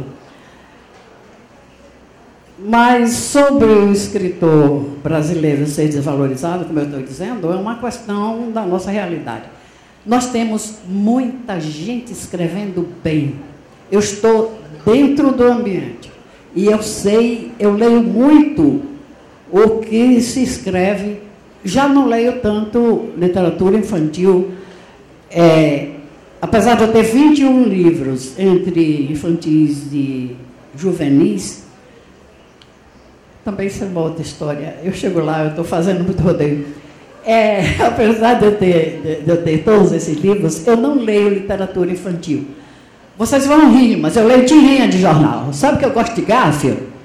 Eu gosto. Pois é, Garfield é o meu herói de tirinhas. Eu leio Hagar. Eu gosto das tirinhas de jornal. Mas eu não leio livros infantis. Eu escrevo livros infantis. E eu precisei muito de me voltar mais para a literatura para adultos, porque eu fiquei com um carimbo de autora de livros infantis. Então se dizia, autora de livros infantis, Glaucia Lemos. Autora de livros infantis, Glaucia Lemos. Gente, eu sou autora, como eu digo, esqueci a palavra que eu uso sempre. Mas eu sou simplesmente escritora, não significa que seja de livros infantis só. Eu escrevo contos e me voltei mais para escrever mais romances, por isso. E tenho sido bem sucedida nos romances. Falta um prêmio para o que eu lancei agora, porque os 4 anteriores, todos os 4 estão premiados. Então eu estou dizendo, eu tenho que cavar um prêmio agora para esse 5º, para completar. Mas a dificuldade do autor brasileiro é uma questão de... Não é tanto brasileira, mas o autor nordestino. O autor nordestino, ele não tem muita vez, porque as coisas no Brasil são muito voltadas para o Sul Maravilha. As verbas vão para o Rio, vão para São Paulo. As verbas de cultura para a Bahia são desse tamanhinho. E nós sabemos os políticos que nós temos, eu não estou aqui fazendo... não estou tendo uma posição política, eu não tenho lado político. O que eu quero é o progresso do Brasil. Não importa a ideologia política, não importa, não é esse o caso. Mas todos sabemos que quem está no ambiente sabe que as verbas para a cultura são pequenas. Quanto mais o brasileiro fica analfabeto, melhor politicamente. Porque o brasileiro que não tem a cultura, ele não pensa. E então ele vai ficar toda a vida à mercê do que os políticos queiram fazer. Então, nada com político, não sou amiga de político, nem sou inimiga. Eu só estou falando da nossa realidade. Então, sendo assim, não tem verba para a cultura. Não tendo verba para a cultura, não se publica livro, porque agora, de um pouco tempo para cá, é que a Bahia tem 2 editoras. Uma é o Casarão do Verbo, aqui do meu amigo Rosel Soares, e a outra é a Solis Luna, dos meus amigos Enéas Guerra e Valéria Pergentino, que são pessoas que estão lutando para ter editora da Bahia. Então, os autores baianos, os autores nordestinos, em especial os baianos, que é a minha realidade mais próxima, dependem de escrever seu livro e mandar para o editor do Sul. O que é que acontece? Manda um livro para o editor de São Paulo. O editor está com uma pilha desse tamanho. Então ele pega esse autor, eu não conheço, esse autor, eu não conheço, esse autor, eu não conheço. Esse autor é o editor paulista, conhecido dele. Ele lê o livro, se o livro é bom, ele contrata e publica. Quantos desses autores nordestinos que foram colocados para o lado podem ser tão bons quanto e até melhores de que alguns que estão saindo por aí? É uma verdade, isso é uma verdade. Então, eu digo que eu sou uma pessoa que nasci, graças a Deus, onde é que tem uma madeira para bater aqui? Eu sou uma autora que teve sorte.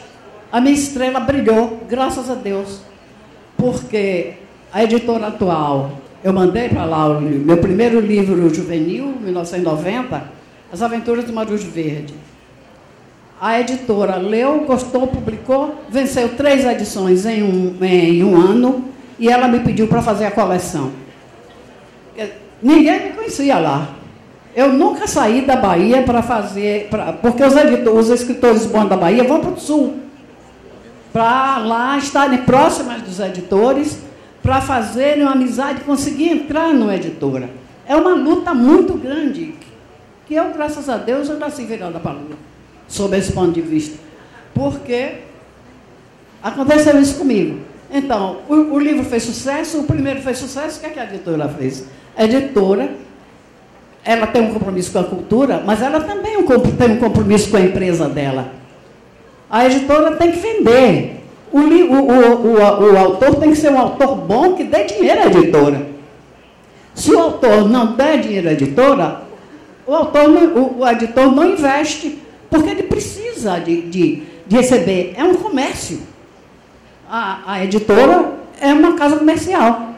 Ela tem que investir no livro, mas ela prefere investir no livro do autor que vende, para que ele receba o dinheiro e continue. É o seu negócio.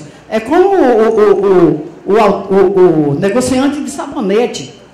Ele vende o sabonete porque ele precisa ganhar dinheiro. Ele vende açúcar no supermercado porque ele tem que ganhar dinheiro. O editor vende livro porque ele tem que ganhar dinheiro. É o negócio dele. Então, o vendedor de sabonete, se o sabonete é ruim, ele não quer. Ele quer uma indústria que faça o sabonete bom porque ele ganha muito dinheiro. O de açúcar, a mesma coisa. O editor é a mesma coisa. Então, como nós temos dificuldade com editores, nós temos dificuldade para sermos reconhecidos, porque nós não aparecemos lá fora. Tem muito autor escrevendo bem aqui da Bahia. Nós temos muito bons escritores. Temos gente que precisa ser reconhecida. Mas é essa a nossa realidade. Quem perguntou isso, a resposta é essa. É porque nós não temos um incentivo que venha das verbas para a cultura. Porque se tivéssemos verbas para a cultura, se a cultura... A Secult ajuda aí no que pode, mas a Secult não está com dinheiro na mão dela, a Secretaria de Cultura. Ela precisa ter verba para investir. E as verbas não vêm porque a política não deixa.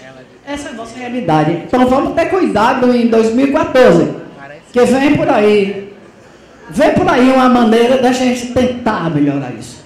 Tentar. Eu não sou política, não tenho um amigo político, graças a Deus. Infelizmente, da minha família não tem ninguém político. Ok, obrigado. Belo depoimento, tá bom, já bem está gravado. Agora uma pergunta para as duas. Querido também, né?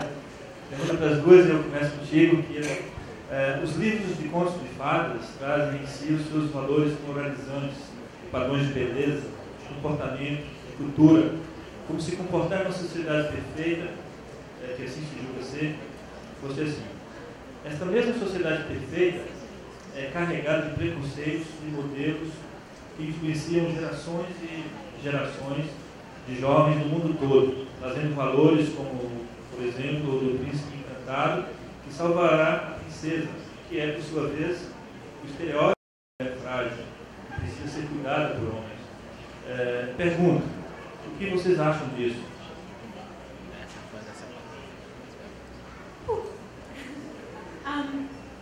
Well, in my book, the society is not perfect.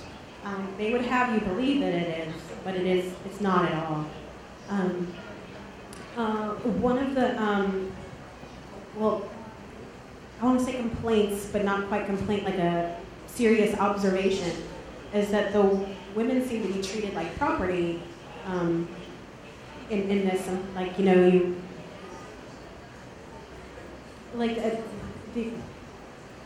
I'm trying to think of how to say it the way that they said it, because other people explained it much better than I could. But that, again, that wasn't something that I intentionally put in the book. If it seems to be that way, I mean, I think that's an interesting observation because I don't think that should be the case ever. The relationships that I try to focus on in the book aren't about someone necessarily being taken care of, but finding the person they're supposed to be with despite the expectations of the society. You know, you're supposed to stay with people in your group, in your cast, and America doesn't want that. Aspen doesn't want that. Maxon's not going to get that no matter what. So, like, really, it's kind of about sort of surpassing that, about not really worrying about who's supposed to take care of whom, because if you read the books, you know that kind of gets Aspen into trouble. He thinks he has to do everything by himself. And that's really not the case. I think relationships, marriages are partnerships. And you both bring your own things to the table. You know, years ago, before I wrote books, made money, I was a homekeeper. That's what I did. That was my job. I had my diploma hanging in my kitchen because that was my office. And Calloway, you know, sometimes I felt bad because I didn't contribute like the same way to the family that he did. But he always said he couldn't do his job if I didn't do mine. So I think there is an understanding in relationships that you contribute in your own ways. And the assignment of value is really like your own personal mentality. Like deciding that what you do in your relationship matters is valuable. And really, like only kind of you can kind of take that away, I think.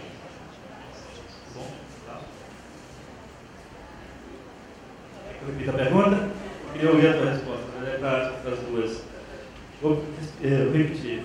Os livros de contos de fadas trazem em si os seus valores moralizantes, de padrões de beleza, de comportamento, de cultura, como se comportando em sociedade perfeita, e assim se julga ser perfeito, fosse assim. Mas esta mesma sociedade perfeita é carregada de preconceitos e de modelos que influenciam gerações e gerações de jovens no mundo inteiro, trazendo valores como, por exemplo, o do príncipe encantado que salvará sempre a princesa, que é o estereótipo da mulher frágil, que precisa ser cuidada por homens. Como é que você vê isso? Esses contos de fadas que tinham esses príncipes são os contos de fadas numa linha dos contos das Mil e Uma Noites. Naquela linha era uma coisa da época. Por muito tempo no mundo, sei lá, eu não conheço o mundo todo, nem metade, mas tinha essa mística de que o homem é que pensava, o homem é que resolvia, o homem é que fazia tudo, a mulher era um ser inferior, a mulher não podia pensar, a mulher pensava pela cabeça do marido, a mulher enxergava pelos olhos do marido. Então, havia aquela coisa da mulher ser um ser inferior, e a cabeça pensante, e o forte, e todos os valores positivos eram do homem. A mulher restava procriar, cuidar da casa, e isso foi mudando, e a realidade é outra. E os contos de fadas, se eles vêm ainda com isso, eles estão baseados numa coisa do passado. As minhas histórias infantis não têm príncipe.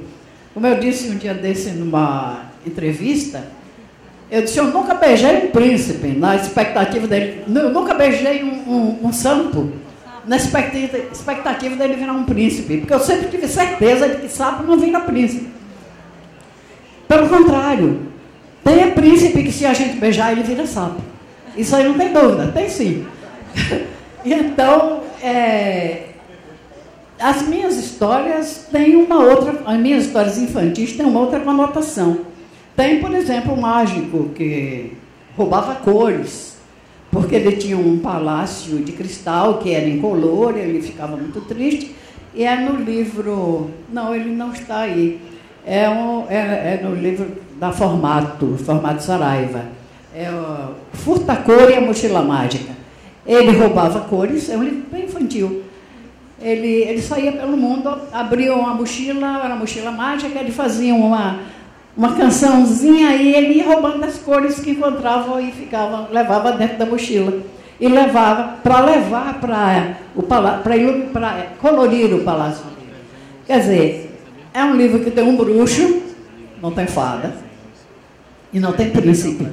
Então, os meus contos de fadas são os contos de fadas mais, digamos, mais modernos, que não seguem aquela linha antiga de contos de fadas, e que eu escutei muito. A minha primeira experiência com histórias foi a minha infância toda ouvindo histórias para dormir. Eu tinha uma babá que era um anjo, que criou a mim, meus filhos, os meus irmãos, e que era uma pessoa encantadora. Ela meninava a mim e aos meus irmãos, até grandes, contando histórias. Essas histórias que tinham bruxas e fadas e príncipes e princesas. Foi a minha primeira experiência com histórias infantis. Bom, depois eu cresci mais um pouquinho, comecei a ler Monteiro Lobato e tal. Mas essa posição da mulher é uma coisa que o mundo foi mudando, e então foi havendo um reconhecimento de que a mulher tem cabeça, a mulher pensa, a mulher resolve. O que é preciso haver é um entendimento. É que ninguém pensa que ninguém é melhor que o outro. Homem e mulher não são, um não é melhor que o outro, nem são iguais. São equivalentes, cada qual nas suas funções. Esses ismos que tem por aí, machismo, feminismo, tudo isso é bobagem. O que há na realidade é uma equivalência. Há uma equivalência entre homens e mulheres, cada qual cuide das suas funções, e não quer dizer que a função da mulher seja lavar prato, nem lavar roupa, nem tomar conta de casa só e procriar. Não, cabe a mulher procriar. Homem não pode procriar, tem que ser mulher mesmo procriar. E é mulher mesmo que tem que amamentar seu filho, porque o homem não pode amamentar seus filhos, naturalmente. Mas o homem ajudar a mulher a criar os filhos, a carregar os filhos, botar para dormir, troca a fralda. É uma questão dos pares encontrarem a sua fórmula. E eu acredito que cada par encontra a sua fórmula. E aí é uma coisa pessoal de cada par, ninguém pode interferir nisso. Cada casal encontra a sua maneira de viver harmonicamente. Eu acho que é por aí. Vou falar nisso, deixa eu fazer uma pergunta. Temos a mulher padrão americana. O que é mulher americana? Just one? Quais são suas expectativas? O que sonha? O que é realmente ela? It seems these days really women want to have it all. They want to be able to be educated, to have a career, to also have a husband and family. And I think that's obtainable. It seems less like a dream these days. It's definitely difficult. As someone who seriously started my job at the same time as I started my family, it's difficult, and you really can't do it alone. If you don't have the support of your family, I think it's impossible to sort of do it all. So it's kind of one of those things where they the society sort of expects you to be able to do it all, but it's almost impossible to do it by yourself. So, Ok, obrigado. Pode sim. Roberto Alexandre, ele quer saber o seguinte de você. Você já se baseou em alguma história, acontecimento ou pessoas reais para escrever seus livros, ou tudo vem da imaginação mesmo? Mostly from my imagination. If you can get a copy of The Siren again, which is my self-published book, there's a character named Ben. It's almost completely based off of someone I know in real life. And there are several historical moments in that book that I try to keep as accurate as possible. But I definitely have much more fun making up my own worlds. It's hard to explain. Like, I make the walls, I make the rules, but the characters make the action. So there's there's a bit of control that I have. Like, this is it, this is all mine, and you can't hop out of it. But they kind of bounce around inside and outside.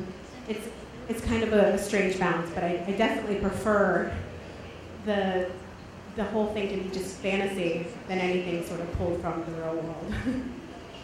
Ok, nós já estamos quase no final, temos mais 5 minutos, está tempo para algumas perguntas que já tem aqui, mas eu queria anunciar também os vencedores do sorteio do livro da Cass. São 6 livros sorteados, Companhia das Letras, né? Isa Lobo, pode passar depois para pegar, Ângela Márcia, Ana Maria Oliveira, Vinícius Xavier, Sidneia da Silva dos Santos e Edgar Lima. Bom, pouquíssimo instante, para Cláudio, já que você falou na questão da formação de leitores de casa e também na escola, tem uma pergunta aqui que imagino que seja de uma professora.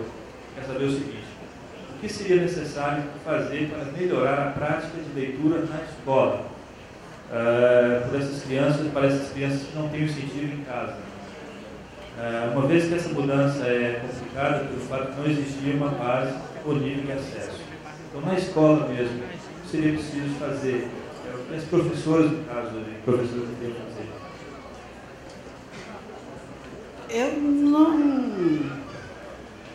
Eu não sou a pedagoga. Eu fiz o curso de professora primária antes de ir para a faculdade para fazer direito. Meu segundo grau foi pedagogia, mas eu nunca regi classe e nunca me envolvi com métodos pedagógicos.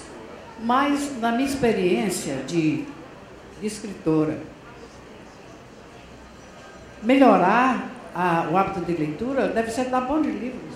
Eu acredito que se uma professora tivesse, uma coordenadora tivesse no programa de literatura um livro policial, um livro que trata de esporte, um livro romântico, um livro, quer dizer, de viagens,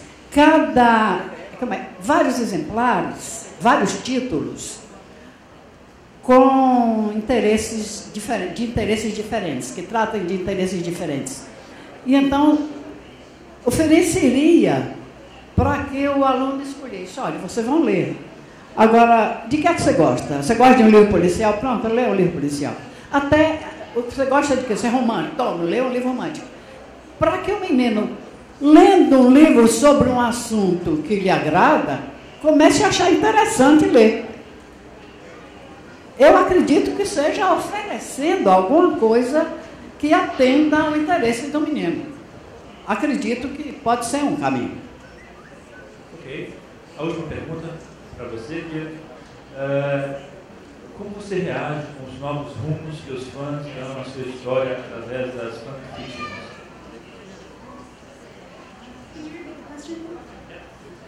Como você reage com os novos rumos que os fãs dão à sua história através das fanfictions?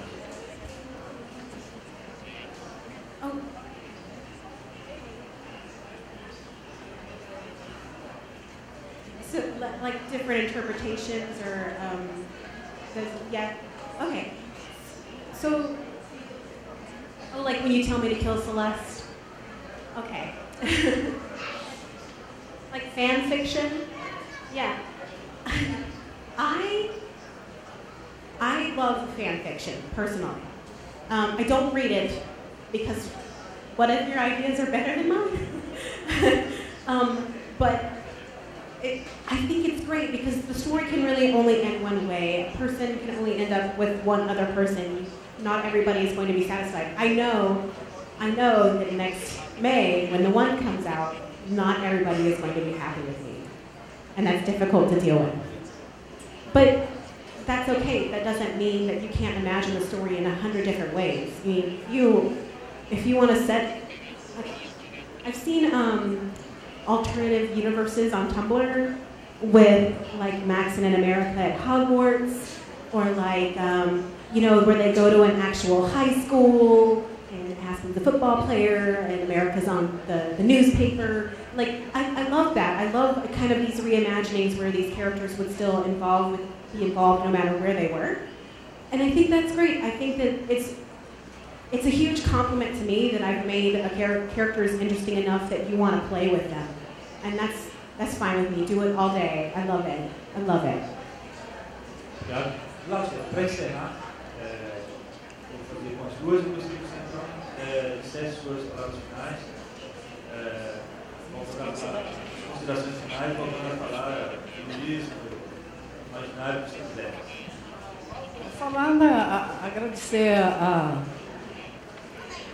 Agradecer a audiência, agradecer a presença e o pessoal que veio me escutar, naturalmente. Escutar também a nossa visitante e a grande escritora, a Beryl.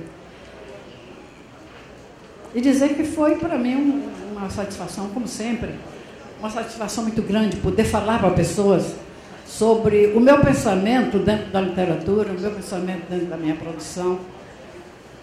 É sempre bom a gente dizer o que a gente pensa, que às vezes que geralmente encontra uma resposta positiva ou negativa. E eu tive algumas respostas positivas, gente, eu fui aplaudida, que beleza. Muito obrigada. É isso que eu tenho que dizer, e acho que a Flickr está fazendo um grande trabalho quando traz pessoas de outros países para interagirem conosco, e quando traz pessoas de diversos ramos de cultura, diversas áreas de cultura, para conversar com o público. Isso é muito enriquecedor para os dois lados, para os que vêm de fora, para os que estão aqui.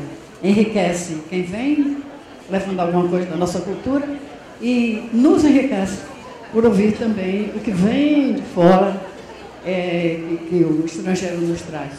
Então, muito obrigada a todos. E continue lendo.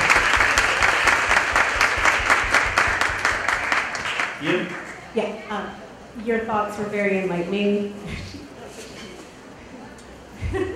Okay. Cláudia, coloca na que você escute.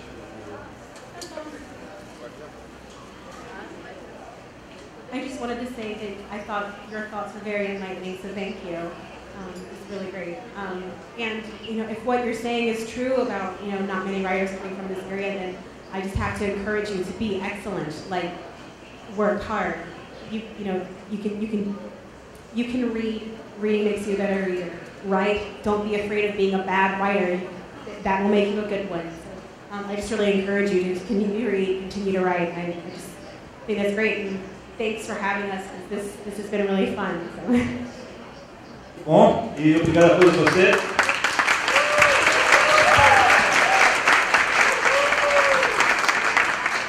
E passamos então ao espaço da direita, onde ambas vão fotografar seus livros.